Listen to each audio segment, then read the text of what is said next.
നമസ്കാരം. ഓട്ടപ്രദക്ഷിണത്തിലേക്ക് ഏവർക്കും സ്വാഗതം. ഒരു കാലത്ത് കേരളത്തിലെ ഹൈന്ദവ സമാജത്തിന് തന്നെ വളരെയധികം പ്രതീക്ഷകളുള്ള ഒരു സംഘടനയായിരുന്നു, അല്ലെങ്കിൽ ഒരു സംവിധാനമായിരുന്നു NSS. കരയോഗം എന്ന് പലരും വിളിക്കുന്ന NSSൻ്റെ തുടക്കകാലം മുതൽ തന്നെ മന്നത്ത് പത്മനാഭനെ പോലുള്ള യുഗപ്രഭാവന്മാരും കിടങ്ങൂർ ഗോപാലകൃഷ്ണപിള്ളയെപ്പോലെ കാര്യക്ഷമമായി പ്രവർത്തിക്കാൻ അറിയാവുന്ന തീക്ഷ്ണശാലികളും കയ്യാളിയ നേതൃത്വസ്ഥാനം ആ NSSനെ മുന്നോട്ട് കൊണ്ടുപോകുന്നതിൽ വഹിച്ച പങ്ക് ചില്ലറയൊന്നുമല്ല. അത് കേരളത്തിൽ ഒരു കാലഘട്ടം വരെ ജീവിച്ചിരുന്ന ഹൈന്ദവ സമുദായത്തിൽപ്പെട്ട എല്ലാവർക്കും അറിയാവുന്ന കാര്യവുമാണ്. അറിയാമായിരിക്കുമെന്നല്ല, അറിയാമാണ്, അതിൽ സംശയമൊന്നും വേണ്ട കാര്യമില്ല. പക്ഷെ പുതുതലമുറയ്ക്ക് ഞാൻ ഈ പറഞ്ഞ പേരുകൾ മന്നത്ത് പത്മനാഭൻ്റെ ആണെങ്കിലും മന്നത്ത് പത്മനാഭനെ പിന്നെയും പല വാരികകളിലും അല്ലെങ്കിൽ ഏതെങ്കിലും സാമൂഹ്യ മാധ്യമങ്ങളിൽ വിമർശനാത്മകമായി മന്നത്ത് പത്മനാഭൻ്റെ ആശയങ്ങളെ സമീപിക്കുന്ന ആളുകളുടെ പോസ്റ്റുകളിലൂടെയും ഒക്കെ ചിലർക്കെങ്കിലും പരിചയമുണ്ടായിരിക്കും. കിടങ്ങൂർ ഗോപാലകൃഷ്ണപിള്ളയെ പോലുള്ളവരെ പരിചയമുണ്ടാകാൻ, പുതുതലമുറയ്ക്ക് പരിചയമുണ്ടാകാൻ സാധ്യതയില്ല. ദൗർഭാഗ്യകരമായൊരു കാര്യമാണ്. അദ്ദേഹത്തിൻ്റെ പ്രവർത്തനങ്ങളെക്കുറിച്ച് NSS പോലും കാര്യക്ഷമമായിട്ടുള്ള രീതിയിൽ ഏതെങ്കിലും ഒരു വാരികയിലോ അല്ലെങ്കിൽ എന്തെങ്കിലും ഒരു പുസ്തകമോ ഒന്നും ഇറക്കിയിട്ടില്ല എന്നുള്ളതും ദൗർഭാഗ്യകരമായിട്ടുള്ള കാര്യമാണ്. അവരുടെ ഒരു ഓർമ്മ പുതുക്കലല്ല ഓട്ടപ്രദക്ഷിണം ഉദ്ദേശിക്കുന്നത്. പക്ഷേ അവരുടെ ഗരിമ പറഞ്ഞത് ഇന്നത്തെ NSSൻ്റെ അവസ്ഥയെക്കുറിച്ച് ഒന്ന് പ്രേക്ഷകരുമായി ചർച്ച ചെയ്യുവാനാണ്, അല്ലെങ്കിൽ അത്തരത്തിലുള്ളൊരവസ്ഥയെക്കുറിച്ചുള്ള അഭിപ്രായങ്ങൾ പ്രേക്ഷകരിൽ നിന്ന് സ്വീകരിക്കുവാൻ വേണ്ടിയാണ്. ഇപ്പോഴത്തെ അവസ്ഥയൊന്നും ചിന്തിച്ചു നോക്കൂ. അടിസ്ഥാനപരമായിട്ട് NSSന് ഇപ്പോൾ കേരള സമൂഹത്തിൽ യാതൊരു വിലയുമില്ലാത്തൊരവസ്ഥയിലായിരിക്കുന്നു. അത് NSS എന്ന സംഘടനയുടെ എന്തെങ്കിലും കുറവുകൾ കൊണ്ടല്ല, അല്ലെങ്കിൽ NSS എന്നുള്ള സംഘടന പ്രതിനിധീകരിക്കുന്ന ഹൈന്ദവ സമുദായത്തിലെ നായർ വിഭാഗത്തിൻ്റെ എന്തെങ്കിലും കുറവുകൾ കൊണ്ടല്ല. അതിൻ്റെ ഏക കാരണം, NSSൻ്റെ പരാജയത്തിൻ്റെ അല്ലെങ്കിൽ ഇന്നത്തെ പരാധീനതകളുടെ ഏക കാരണം അതിൻ്റെ തലപ്പത്തിരിക്കുന്ന സുകുമാരൻ നായർ എന്ന വ്യക്തിയാണ്. സുകുമാരൻ നായർ എന്നുള്ള വ്യക്തിപരമായിട്ട് എന്തെങ്കിലും മോശക്കാരനാണോ അല്ലയോ എന്നുള്ള ചർച്ചയല്ല നാം ഉദ്ദേശിക്കുന്നത്. പ്രശ്നം അദ്ദേഹത്തിൻ്റെ സമൂഹത്തിലെ ഇടപെടലുകളും പ്രസ്താവനകളും അദ്ദേഹത്തിൻ്റെ ധാർഷ്ട്യവും, അല്ലെങ്കിൽ താൻ സുകുമാരൻ നായരെക്കുറിച്ച് സുകുമാരൻ നായർക്ക് തന്നെയുള്ള വലിയ അഭിപ്രായവുമാണ്. അതുകൊണ്ട് തന്നെ അദ്ദേഹത്തിനെ പോപ്പ് സുഗു എന്നും, അദ്ദേഹത്തിൻ്റെ പല ആശയങ്ങളെ സംബന്ധിച്ച് അല്ലെങ്കിൽ ആശയങ്ങളെ പ്രതി പോപ്പ് സുഗു എന്നും വെറും സുഗു എന്നുമൊക്കെയുള്ള വിമർശനങ്ങൾക്ക് ആധുനിക ഭാഷയിൽ പറഞ്ഞാൽ, അല്ലെങ്കിൽ സാമൂഹ്യ മാധ്യമങ്ങളുടെ ഭാഷയിൽ പറഞ്ഞാൽ ട്രോളുകൾക്ക് അദ്ദേഹം ഇരയായിട്ടുണ്ട്. അതിൽ പലതും അദ്ദേഹം അർഹിക്കുന്നുമുണ്ട് എന്നുള്ളതാണ് ദുഃഖകരമായ കാര്യം. സുകുമാരൻ നായർ എന്ന വ്യക്തിക്ക് എന്തെങ്കിലും ഒരു അപമാനം നേരിട്ടാൽ അത് നമുക്കോ അല്ലെങ്കിൽ ഹൈന്ദവ സമൂഹത്തിനോ കേരള സമൂഹത്തിന് പൊതുവാകെയോ വിഷയമായ കാര്യമേ അല്ല. പക്ഷേ അടിസ്ഥാനപരമായിട്ട് ചരിത്ര പ്രാധാന്യമുള്ള ഒരു സംഘടനയുടെ തലപ്പത്തിരിക്കുന്ന ഒരു വ്യക്തി എന്നുള്ള നിലയിൽ സുകുമാരൻ നായർക്ക് പൊതുമണ്ഡലങ്ങളിൽ ഏറ്റുവാങ്ങേണ്ടി വരുന്ന അപമാനങ്ങൾ നായർ സർവീസ് സൊസൈറ്റി എന്ന NSSനെ ആണ് ബാധിക്കുന്നത്. അദ്ദേഹം ഇരിക്കുന്ന ആ സ്ഥാനത്തെയാണ് അപമാനിക്കുന്നത്. അതുകൊണ്ട് തന്നെ ഈ കഴിഞ്ഞ ദിവസങ്ങളിൽ സുകുമാരൻ നായർ നേരിടേണ്ടി വന്ന അപമാനങ്ങളെക്കുറിച്ച് അദ്ദേഹം തന്നെ പൊതുസമൂഹത്തോട് വെളിപ്പെടുത്തിയത് ദുഃഖകരമായൊരു കാര്യമാണ്. അദ്ദേഹം ഇത്തരത്തിലുള്ള അപമാനങ്ങൾ ചോദിച്ചു വാങ്ങിയതാണെങ്കിൽ പോലും ആലോചിച്ച് നോക്കൂ. കേരളത്തിലെ മുഖ്യമന്ത്രിയെ കാണുവാൻ NSS ജനറൽ സെക്രട്ടറി സമയം ചോദിച്ചിട്ട് ആ സമയം മുഖ്യമന്ത്രി അനുവദിച്ചില്ല. ഒരു കാര്യം ഞാൻ ഉറപ്പായിട്ട് പറഞ്ഞു തരാം, മന്നത്ത് പത്മനാഭൻ്റെ ഗരിമ വേണ്ട, കിടങ്ങൂർ ഗോപാലകൃഷ്ണപിള്ള ആയിക്കോട്ടെ, അദ്ദേഹത്തിൻ്റെ ഒരു കഴിവും ഒരു പ്രവർത്തന മികവുമുള്ള ഒരു ജനറൽ സെക്രട്ടറി ആയിരുന്നു, അതും വേണ്ട. അതിൻ്റെ ഒരു 10-1 പ്രവർത്തന മികവുള്ള കാര്യക്ഷമതയുള്ള ജനറൽ സെക്രട്ടറി ആയിരുന്നു സുകുമാരൻ നായരെങ്കിൽ മുഖ്യമന്ത്രി VD സതീശൻ അദ്ദേഹത്തെ വീട്ടിൽ പോയി കണ്ടേനെ, അല്ലെങ്കിൽ പെരുന്നയിൽ NSS ആസ്ഥാനത്തെത്തി സന്ദർശിച്ച് അനുമതി വാങ്ങി സന്ദർശിച്ചേനെ. അങ്ങനെ ഉണ്ടായേനെ എന്നുള്ള കാര്യം ഉറപ്പാണ്. പക്ഷേ സുകുമാരൻ നായരുടെ കാര്യത്തിൽ അതുണ്ടായില്ല എന്ന് മാത്രമല്ല, അങ്ങോട്ട് ചെന്ന് മുഖ്യമന്ത്രിയെ കാണാൻ സമയം ചോദിച്ച സുകുമാരൻ നായർക്ക് അത് നിഷേധിക്കപ്പെടുകയും ചെയ്തു. ആ അപമാനം NSSനുണ്ടാക്കി വെച്ചത് സുകുമാരൻ നായർ തന്നെയാണ്. അദ്ദേഹത്തിൻ്റെ പ്രവൃത്തി പദങ്ങളാണ്, അദ്ദേഹത്തിൻ്റെ പ്രസ്താവനകളാണ്. അത് കോൺഗ്രസിനെ സുഖിപ്പിക്കണമെന്നോ VD സതീശനെ ആലിംഗനം ചെയ്ത് സ്വീകരിക്കണമെന്നോ എന്നൊന്നുമല്ല. ഒരു സമദൂരം എന്നുള്ള സിദ്ധാന്തമാണ് NSS കൈയാളുന്നതെങ്കിൽ യഥാർത്ഥത്തിലുള്ള സമദൂര സിദ്ധാന്തമായിരിക്കണമത്. അല്ലാതെ സമദൂരം എന്നുള്ളത് കമ്മ്യൂണിസ്റ്റുകാരോട് ഒരു ചൊരുക്ക് സുകുമാരൻ നായർക്ക് വ്യക്തിപരമായി തോന്നുമ്പോൾ കോൺഗ്രസിലേക്ക് ചായുന്നതും, അല്ലെങ്കിൽ കോൺഗ്രസിനോട് ഇഷ്ടമില്ലായ്മ തോന്നുമ്പോൾ കമ്മ്യൂണിസത്തിലേക്ക് ചായുന്നതും അല്ല സമദൂര സിദ്ധാന്തം. BJP എന്നുള്ള രാഷ്ട്രീയ കക്ഷിയോട് അവരെ ആവശ്യത്തിന് ഉപയോഗിച്ച് അതിനുശേഷം അവരെ അവജ്ഞയോടെ കാണുന്നതുമല്ല സമദൂരം. കൃത്യമായിട്ട് എല്ലാ രാഷ്ട്രീയ കക്ഷികളിൽ നിന്നും ഞങ്ങൾ രാഷ്ട്രീയത്തിൽ ഇടപെടാത്ത ഒരു സാമുദായിക സംഘടനയാണ്, ഞങ്ങളുടെ സമൂഹത്തിൻ്റെ ഉന്നമനത്തിന് വേണ്ടി പ്രവർത്തിക്കുമെന്നുള്ള ആശയത്തോടു കൂടി എല്ലാ രാഷ്ട്രീയ കക്ഷികളോടും തുല്യതയോടെ പെരുമാറി അവരിൽ നിന്ന് വേണ്ട ആനുകൂല്യങ്ങൾ സ്വന്തം സമുദായത്തിന്, വ്യക്തികൾക്കല്ല സമുദായത്തിന് വാങ്ങി നൽകുവാൻ വേണ്ടി പ്രവർത്തിക്കുന്ന ഒരു സംഘടനയായിരുന്നു NSS എങ്കിൽ നായർ സമൂഹം ഒന്നാകെ സുകുമാരൻ നായർക്ക് പിന്നിൽ അണിനിരന്നേനെ. കിടങ്ങൂർ ഗോപാലകൃഷ്ണപിള്ളയ്ക്കും അതിനു മുൻപ് മന്നത്ത് പത്മനാഭനും പിന്നിൽ അണിനിരന്നത് പോലെ തന്നെ അങ്ങനെ ഒരു സമുദായം ഒന്നാകെ ഒരു സംഘടനയ്ക്കോ ഒരു അതിൻ്റെ നേതൃത്വത്തിലിരിക്കുന്ന വ്യക്തിയുടെയോ പിന്നിൽ അണിനിരക്കുമ്പോൾ കൃത്യമായി തന്നെ മുഖ്യമന്ത്രിമാർ അർഹിക്കുന്ന ബഹുമാനം അവർക്ക് നൽകും. അത് ചരിത്രമാണ്, ചരിത്രം തെളിയിച്ചിട്ടുള്ള കാര്യമാണ്.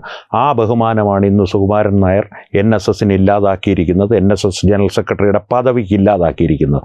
ലജ്ജാകരമായ കാര്യമാണ്. സുകുമാരൻ നായർ തന്നെ ഒരു ആത്മവിമർശനം ചെയ്ത് പരിശോധിക്കേണ്ട ഒരു കാര്യമാണ്. ഈ സ്ഥിതി തുടർന്നു പോയാൽ താമസിയാതെ തന്നെ സുകുമാരൻ നായരെ പരിഹസിച്ച് വിളിക്കുന്ന ഒരു കാര്യമുണ്ട്. മന്നം സമാധിയുടെ ഒരു ഗേറ്റ് കാവൽക്കാരനാണ്, കവാടം കാവൽക്കാരന് മാത്രമാണ് സുകുമാരൻ നായരെന്ന് പലരും അദ്ദേഹത്തെ പരിഹസിക്കാറുണ്ട്. ഒരർത്ഥത്തിൽ അത് വാസ്തവമാണ് താനും. ആ വാസ്തവം സുകുമാരൻ നായർ തിരിച്ചറിയേണ്ട ഒരു അവസ്ഥ വരും. സുകുമാരൻ നായർ മാത്രമേ ഒരുപക്ഷെ കേരളത്തിൽ ഇന്ന് അതാണ് തൻ്റെ അവസ്ഥ എന്ന് തിരിച്ചറിയാത്തതുള്ളൂ എന്നാണ് എനിക്ക് വ്യക്തിപരമായി തോന്നുന്നത്. ഇനി മറുവശത്ത് NSSൻ്റെ ഉള്ളിലുള്ള പ്രശ്നങ്ങൾ ചർച്ച ചെയ്യുമ്പോൾ ഇന്നത്തെ ദിവസം KV ഗണേഷ് കുമാറിനെ ചർച്ച ചെയ്യാതെ കടന്നു പോകുവാൻ നമുക്ക് സാധിക്കില്ല. KV ഗണേഷ് കുമാറിന് NSS ബോർഡിൻ്റെ ഡയറക്ടർ ബോർഡിലുള്ള അംഗത്വം പുതുക്കി നൽകിയില്ല.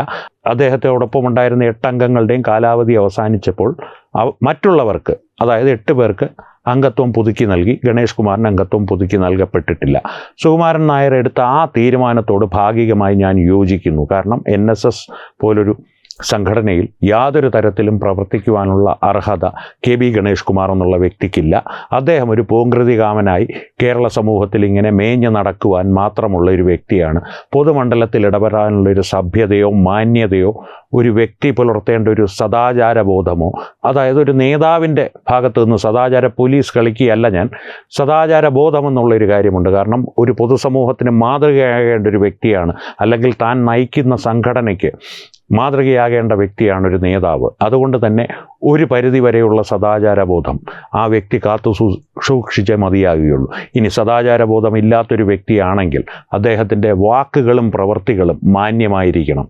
അദ്ദേഹത്തിൻ്റെ സമൂഹത്തോടുള്ള ഇടപെടലുകൾ സുതാര്യമായിരിക്കണം. ഇതൊന്നും ഗണേഷ് കുമാറിൻ്റെ കാര്യത്തിൽ ബാധകമല്ല എന്ന് മാത്രമല്ല, ഇതിൻ്റെ എല്ലാം നേർവിപരീത ദിശയിലാണ് അദ്ദേഹത്തിൻ്റെ സഞ്ചാരം. എല്ലാ കാലത്തും ഓരോ നിമിഷത്തിലും ധാർഷ്ട്യം, അഹങ്കാരം, അതിനുമപ്പുറത്തേക്ക് ഒരു താൻപോരിമ, എല്ലാത്തിനും മേലെ എന്ത് ചെയ്താലും തനിക്ക് ഒന്നും വരാനില്ല, തന്നെ ആരും ഒന്നും ചെയ്യുവാൻ പോകുന്നില്ല എന്നുള്ളൊരു തെറ്റായ ധാരണ, അതെല്ലാം ഈ തിരഞ്ഞെടുപ്പിൽ തിരുത്തപ്പെട്ടു. ഇപ്പോൾ NSSൽ നിന്ന് പുറത്താക്കപ്പെട്ടതിലൂടെ വീണ്ടും ഒരിക്കൽ കൂടി തിരിച്ചറിയൽ ഗണേഷ് കുമാറിന്, അല്ലെങ്കിൽ ഒരു ഞെട്ടൽ ഗണേഷ് കുമാറിന് കാലം സമ്മാനിച്ചിരിക്കുന്നു. അർഹിക്കുന്ന ഒരു ഞെട്ടൽ അല്ലെങ്കിൽ ഒരു തിരിച്ചടി. ഇത്തരത്തിലുള്ള വിവിധ പ്രശ്നങ്ങൾ NSSനെ 4 വശത്തു നിന്നും ചൂഴ്ന്നു നിൽക്കുകയാണ്. പലതും പിടികൂടി കഴിഞ്ഞിരിക്കുന്നു. മൂലകാരണം ഈ പ്രശ്നങ്ങളുടെയും പ്രശ്നത്തിൽ ബാധിതമായി NSS ഇന്ന് അനുഭവിക്കുന്ന വൈഷമ്യങ്ങളുടെ മൂലകാരണം തേടിപ്പോയാൽ വീണ്ടും നമ്മൾ എത്തിച്ചേരുന്നത് സുകുമാരൻ നായർ എന്ന വ്യക്തിയിൽ മാത്രമായിരിക്കും.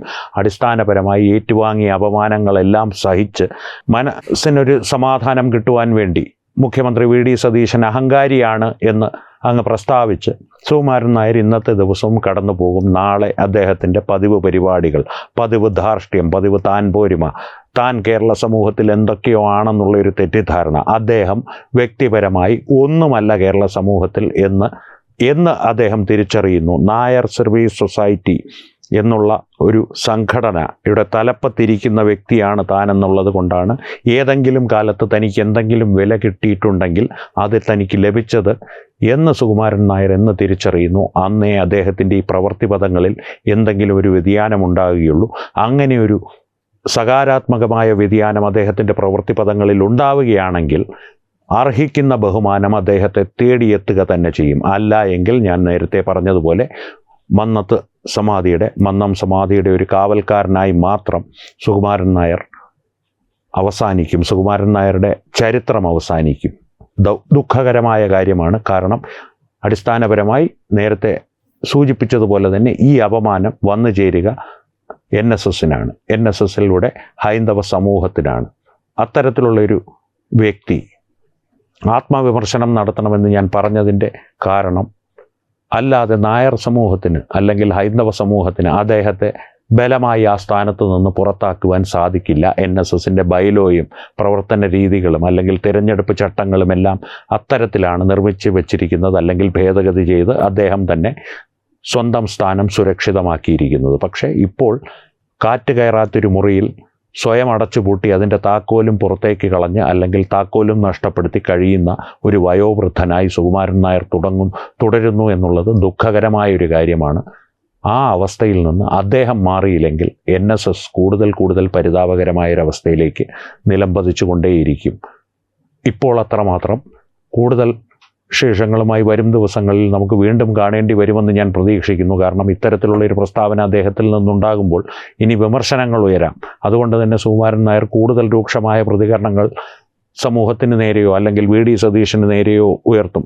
പ്രേക്ഷകർ ഒരു കാര്യം പ്രത്യേകം ശ്രദ്ധിക്കുക, അവസാനിപ്പിക്കുന്നതിന് മുമ്പ്, മറന്നു പോകുന്നതിന് മുമ്പ് അല്ലെങ്കിൽ വിട്ടുപോകുന്നതിന് മുമ്പ് ഒരു കാര്യം കൂടി പ്രേക്ഷകരുമായി പങ്കുവയ്ക്കുവാൻ ഞാൻ ആഗ്രഹിക്കുന്നു.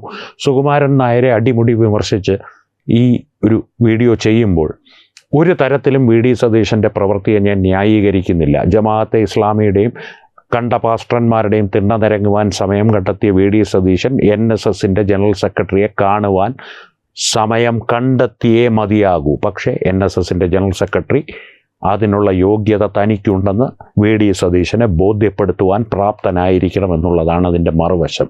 അതുകൊണ്ട് മാത്രമാണ് സുകുമാരൻ നായരെ വിമർശിച്ചത്. VD സതീശൻ യോഗ്യനാണെന്ന് സ്ഥാപിക്കുവാനല്ല. ഈ വിഷയത്തെ സംബന്ധിച്ച് പ്രേക്ഷകരുടെ അഭിപ്രായങ്ങൾ തീർച്ചയായും ഞങ്ങളുമായി കമൻറ്റിലൂടെ പങ്കുവയ്ക്കുക.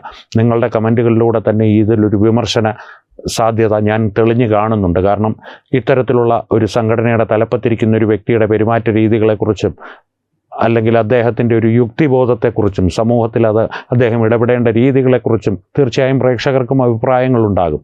അതുകൊണ്ട് തന്നെ പ്രേക്ഷകരുടെ കമൻറ്റുകൾ ഈ വിഷയത്തിൽ സർവപ്രധാനമാണ്. കമൻറ്റുകളിലൂടെ നിങ്ങളുടെ അഭിപ്രായങ്ങൾ ഞങ്ങളുമായി പങ്കുവയ്ക്കുക. ഒപ്പം ഈ വീഡിയോ നിങ്ങളുടെ പ്രിയപ്പെട്ടവരുമായി ഷെയർ ചെയ്യുക. അതിനുമപ്പുറം ഏറ്റവും പ്രധാനപ്പെട്ട കാര്യം, തത്വമയി ന്യൂസിൻ്റെ യൂട്യൂബ് ചാനൽ പ്രേക്ഷകർ ദയവായി സബ്സ്ക്രൈബ് ചെയ്യുക. പല പ്രേക്ഷകരും, ഏതാണ്ട് 40% നമ്മുടെ പ്രേക്ഷകർ തത്വമയി ന്യൂസ് സബ്സ്ക്രൈബ് ചെയ്യാതെയാണ് വീഡിയോകൾ കാണുന്നതെന്നുള്ളത് ദൗർഭാഗ്യകരമാണ്. കാരണം തത്വമയി കുടുംബത്തിൻ്റെ ഭാഗമാകുവാനുള്ള ഒരു ആധാർ കാർഡാണ് സബ്സ്ക്രിപ്ഷൻ എന്ന് ഞങ്ങൾ വിശ്വസിക്കുന്നു. തീർച്ചയായും ഞങ്ങളുടെ കുടുംബത്തിൻ്റെ ഭാഗമാകുക, ഞങ്ങളോടൊപ്പം തുടർന്നുള്ള ദിവസവും സഞ്ചരിക്കുക. ദേശീയതയോടൊപ്പം നമുക്കൊരുമിച്ച് മുന്നേറാം. ഒപ്പം സംവാദങ്ങൾ തുടരട്ടെ. വീണ്ടും കാണാം. നന്ദി. ശുഭരാത്രി.